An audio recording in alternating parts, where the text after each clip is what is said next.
Welcome back to the channel, everybody. This is Matt, and in today's video I'm going to be doing a deep dive into NIOSTEM, a helmet type of device that is sending electrical impulses onto your scalp and is supposed to regrow hair, stabilize hair loss by promoting hair follicle stem cells population in the scalp. In this video I'm going to be sharing with you whether this type of innovation in the hair loss industry is something that you should be investing in or not, whether it's worth it, how about the scientific evidence behind this technology, as well as the results that you can expect from it. And before we start with the video, as always, quick shout out to our sponsor GoFiber. These are hair building fibers you can use to mask any thinning or patchy areas on your scalp to make your hair look thicker and better. So make sure you check out the link in the video description below, where you can visit GoFiber, get a free sample of your choice and try them out. See if you like them. So what is NIOSTEM? NIOSTEM is world's first device to regrow hair in 6 months. Well, this is a very bold claim.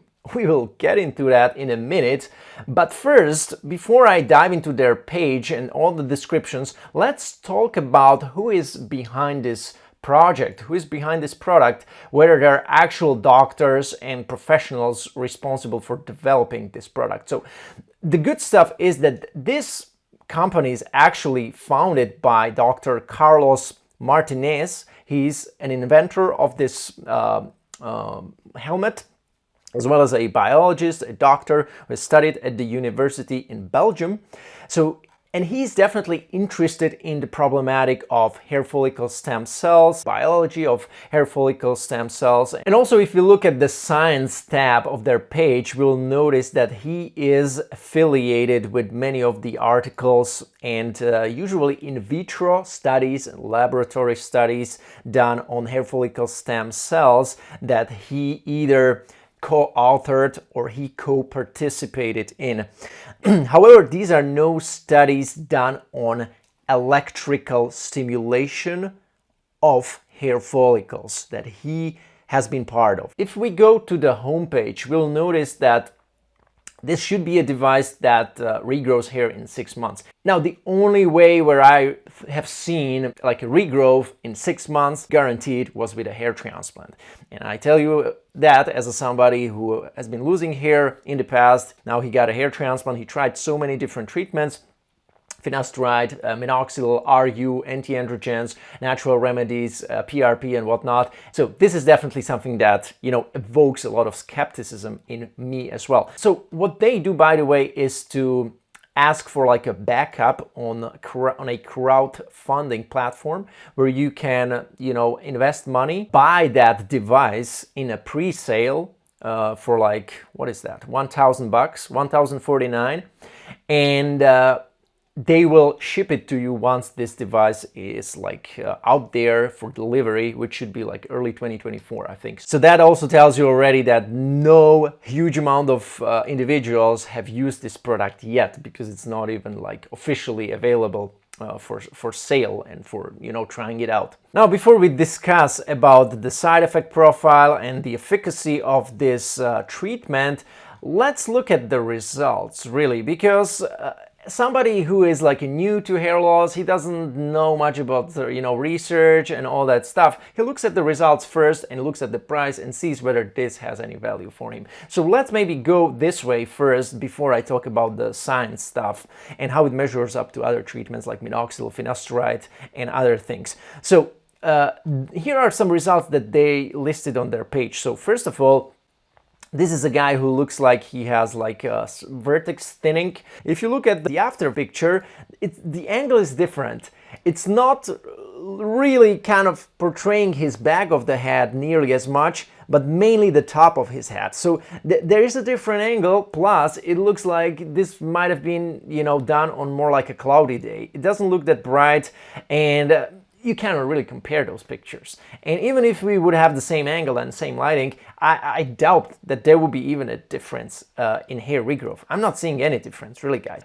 The other picture where you can see maybe, okay, they clipped his hair to demonstrate maybe some thinning on the mid-scalp in this cross section, which looks like it's actually thinning, but mainly the front is the problem. The frontal third, you can see how it's diffusely thinning more than in the mid-scalp region. But anyways, this was the before picture, and then if you go to the after picture, the hair is not clipped and it's much shorter.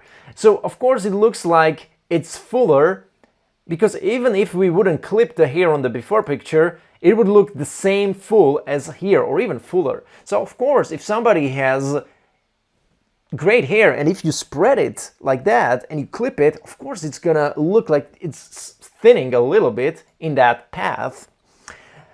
And if you unclip it on the after picture, there is nothing you can say that it had gotten better. No. Especially the front. If you look at the front, because it's actually the biggest issue, the frontal third, the diffuse thinning in the frontal third on the before picture versus after pictures, I would actually claim that the after picture is worse as far as the frontal third, or the same. So far I'm not seeing any, results worth paying $1,000 for, really. Now, if you look at this other client or their testimonial, I don't see any improvement whatsoever. Plus, I have noticed that it actually looks very similar to this head. So this guy, who is supposed to be Armando, 38, it looks very similar to this person's head, who is supposed to be 36. I hope not, but it looks very, very similar. This is supposed to be a difference, which is super close-up picture. I mean, it clearly shows the frontal hairline, but you don't know whether it's like at the front, more on the left, more on the right, and you don't know whether it's the same positioning even on the before and after picture, because it's just super close up. You don't know whether it's exactly same spot even on the before and after result. And again, there are some more crown results, which again, in my opinion, this is just different lighting. This looks more flashed, with the skin looking much more lighter underneath, and here it's looking more darker. It looks like outside versus inside. So you cannot really compare it again in terms of the same conditions, lighting, angle, and so on. And also here, for example, you can see how the hair is clipped differently. On the crown, near the vertex area, you can see two clippers on the left and right. The left clipper being very close to the actual thinning pattern on the crown. And if you go to the after result, there is no clipper that would be near the crown area thinning, unlike the before. So it's kind of they're hiding something maybe, and they're just kind of trying to clip the mid-scalp.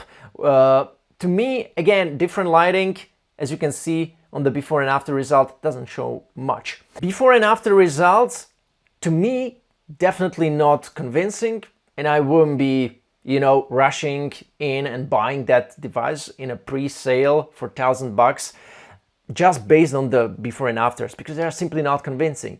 You can check out several videos I made on the channel on the Minoxidil results, Finasteride results, what you can expect as a user of those medicines for 6 to 12 months. I'm going to link them below so you can actually see the results you can get from Finasteride. You can even watch my Finasteride transformation after 1 year or 2 years. I made different videos on that too. You can see that the results I got from Finasteride only were way, way more significant than any of those people got with NIOSTEM. These are just facts. I'm not being harsh on this company. I'm not trying to, judge it way too much. I'm just spitting you facts, how it was with me and how it's with our treatment. Now, if we scroll down their page, we'll notice this very nice comparison that looks very cool, and many people, it's an eye catcher because it compares also shampoos, drags, transplantation, and laser caps to NIOSTEM. So if we break down this comparison, we will notice that NIOSTEM seems to be doing everything the best, which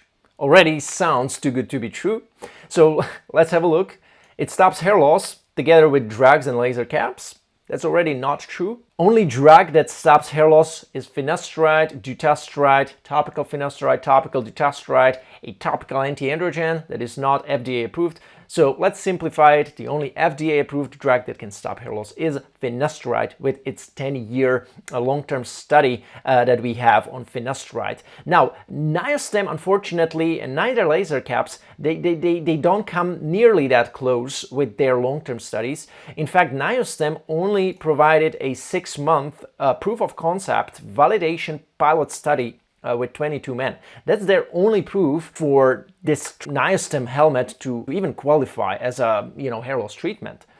And they already say it stops hair loss. You cannot say it after a 6-month study because you don't know how a user of this NIOSTEM would behave, how his hair loss would behave after 3, 4, 5 years of only using NIOSTEM. So you cannot say it stops hair loss. You cannot say it also because it is not inhibiting DHT systemically or topically. It is not acting as a topical anti-androgen that would act as, protection to the androgen receptor of the hair follicle, so it would restrict the interaction with the androgens and thus slow down or even reverse the miniaturization of the hair follicles. NIOSTEM is not doing it because it only is working based on the electrical impulses that are supposed to be like promoters of the hair follicle stem cells, or even, anagen phase at best. These two pathways are the only pathways how NIOSTEM can actually improve your, hair quality and thicken hair and regrow hair and whatnot. NIOSTEM gives you active regrowth. This is not an important parameter to me. I wouldn't even, discuss it. The only importance is target area hair count, more hair per square centimeter. The other important parameter that a hair loss treatment should do is to thicken the hair, so it would be hair shaft diameter and improvement in that. So thicker, fuller hair, yes, that's what they mean probably by thicker hair shaft in diameter. So NIOSTEM supposedly should be doing that. Well, based on the before and after results, I don't get the impression so far, and we cannot discuss more here because the pilot study that they have done in August 2020, which is already almost 3 years ago, you cannot read it. It's not made public. It hasn't been made public, and they still are waiting for this to be made public in some journal. I actually asked them to get inside into that proof of concept validation pilot study they have done 3 years ago, but they said they cannot, make it public. They cannot send it to me because they are waiting a journal to approve it and make it public in a journal. So once this is out, we can read more about it. But so far, I'm very doubtful that this can even thicken your hair. They said this is science-backed. To me, this is the least science-backed product in the market compared to drugs, transplantations, and laser caps. Even shampoos have more high-quality studies compared to NIOSTEM, even placebo-controlled trials. If you look at caffeine-enriched shampoos, ketoconazole-enriched shampoos, shampoos with zinc, there are way many more quality studies done on shampoos compared to NIOSTEM. So this is also untrue. As far as side effects, they of course want to make it look like it doesn't have side effects, which of course you cannot even know. May as well give you some irritation, skin burning, redness, headaches. Some side effects will be there, but may not be like hormonal side effects, unlike with Finasteride, but will be maybe milder, different types of side effects. All right, further down their page, we can notice 6 times more hair in half the time. Another very catchy headline together with regrow the hair in 6 months. Is this really true? Probably not, but let's give them the benefit of evaluation and comparing with the Minoxidil and Finasteride and whether this comparison has been done right. So here's the problematic thing right off the bat. You cannot compare NIOSTEM's results from the 6 months pilot trial on 22 guys that hasn't been even published in any journal, that is just in-house study done in their facility. You cannot compare that with longer-term Minoxidil placebo-controlled trials done properly with randomization, with properly excluding individuals who have used like some other treatments prior to 6 months to starting this trial, like with proper exclusion criteria, with proper evaluation methods and phototrachographic assessments. You cannot compare this level, this high level of a study, to a NIOSTEM, pilot study done on 22 individuals. So that's the first thing. The second thing is the Minoxidil and Finasteride outcomes. You can see here, like the 12.3 with Minoxidil and 7.2 hairs per square centimeter with Finasteride. These has been also cherry-picked because if I looked at those two studies that are actually, one is on Minoxidil and one on Finasteride, that's where they got their data for Minoxidil and Finasteride. You can see in this diagram. So if you look at Minoxidil, their Minoxidil data they got from this quite old study from 2003, and surprisingly in this study the results came out that Minoxidil actually quite underperformed. So instead of choosing a proper placebo-controlled trial done on a Minoxidil, they chose some type of Minoxidil 5% study that was comparing it to 1% phyrethione zinc shampoo. So they chose this type of study where they extracted or extrapolated the minoxidil data and put them into the chart, where they came up with the 12.3 hairs per square centimeter increase in 6 months. This again is just one data. There are different minoxidil studies out there, like for example this very, very common study that many people like to refer to when talking about microneedling. In the microneedling study done on 44 subjects for 12 weeks with 5% minoxidil, they got about 8.5% hair regrowth in percentage, but then by adding microneedling, they made it on 40%. We can say that, okay, minoxidil might only give you 8 to 15% of target area hair count improvement if you use it as a standalone therapy and maybe you don't respond properly to it. But once you add microneedling, you may increase this onto like 30 to 40% of target area hair count improvement. But usually if you see those before and afters like the NIOSTEM has on their website, it's usually what we tend to see from the low-level laser therapy treatments like helmets, and it's like you cannot even see the difference. Maybe there is a slight improvement, and if you quantify these types of improvements, these are usually around the 10 hairs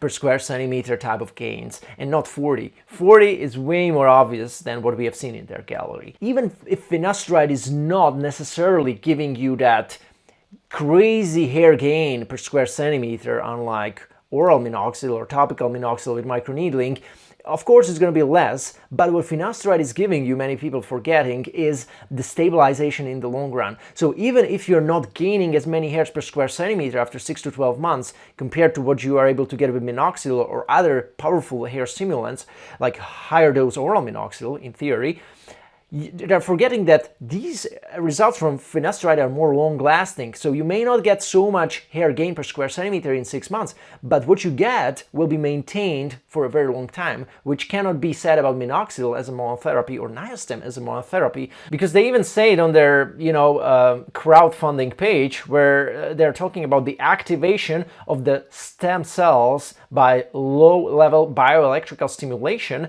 and that activates the hair follicle stem cells, and then they grow and switch quicker to the anagen phase. However, the hair follicle stem cell population is being diminished and destroyed by DHT interaction with the androgen receptor of the hair follicles. And this is the problem here. So even if you're trying to, increase the population of the hair follicle stem cells, but you're not targeting the DHT, you're not at least trying to diminish the DHT in the scalp and reduce the DHT level in the scalp, this can never ever work as a monotherapy. This may be just as another hair stimulant type of treatment. I mean, if it works, this will be just another short-term stimulant type of treatment that can never ever be used as a monotherapy, and you need to always add finasteride to the mix, or you need to always add something like a topical anti-androgen to make sure that the DHT will not try to reduce the hair follicle stem cell population faster than the NIOSTEM is trying to increase it. If we look at what are the studies that would convince me even to look into that technology as a potential producer of another type of device, maybe competitor to NIOSTEM, I'm not even that convinced that I would even want to start something like that, because if I look at the studies, they're not that convincing. There are two studies, one from 1990, another from 1992, so it's like 30 plus years old studies. They're not very convincing, so I'm not gonna dive into them as much.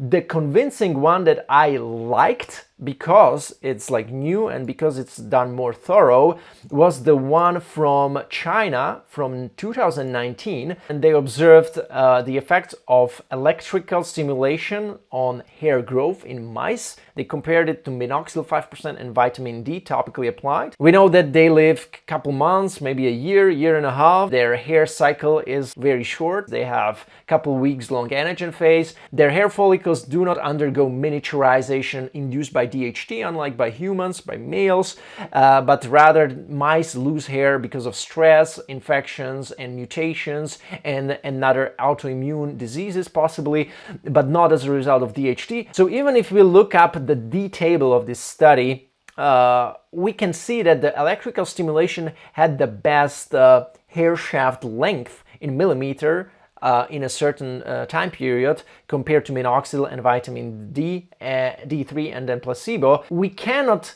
extrapolate the same thing on humans. Over the years, we have noticed so many things being able to grow hair on mice or on the belly. It was minoxidil 3%, it was the peppermint oil, as you can see here. It was even saline solution partially. It was lavender oil. Like there are so many things that have shown to grow hair on mice, but doesn't mean we should use it for us and it will work too. Many people have tried. I've tried different essential oils and blends of those, but it didn't work at all, or by some individuals I heard it worked, but never better than minoxidil, for example. So what grows hair on mice doesn't mean it grows hair on humans. That's why if there are new treatments like hair cloning treatments and different new treatments that are still in the animal trials, I don't even cover them on the channel, because I know there is a huge difference in a way how animals like mice respond to a treatment for regrowing hair